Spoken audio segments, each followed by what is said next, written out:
আশা জাগিয়েও শেষ রক্ষা হলো না। আরকাদাগের বিরুদ্ধে এগিয়ে গিয়েও 2-1 গোলে হেরে এএফসি চ্যালেঞ্জার্সের সেমিফাইনালের আশা শেষ হয়ে গেল ইস্টবেঙ্গলের। ম্যাচের প্রথম মিনিটেই গোল করে ইস্টবেঙ্গলকে এগিয়ে দিয়েছিলেন মেসি বাউলি। দিয়ামান্তাকসের গোলমুখী শট আরকাদাগ গোলরক্ষকের হাত থেকে বেরিয়ে গেলে বল পেয়ে তার জালে জড়ান বক্সে ঢুকে থাকা মেসি বাউলি। শুরুতেই ইস্টবেঙ্গল এগিয়ে যাওয়ায় স্বাভাবিকভাবেই গোল শোধ করার জন্য আক্রমণাত্মক ফুটবলের রাস্তায় হাঁটতে হয় আরকাদাগকে। ফলে একাধিক সুযোগ পাচ্ছিলেন সেলিস দিমিত্রিরাও। দিমিত্রির একটি শট পোস্টে লেগেও ফেরে, না হলে প্রথমার্ধেই কাঙ্ক্ষিত 2-0 গোলে এগিয়ে যেতে পারত ইস্টবেঙ্গল।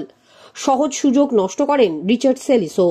33 মিনিটের মাথায় দ্বিতীয় হলুদ কার্ড দেখে লাল কার্ড দেখেন লাল চুংনুঙ্গা।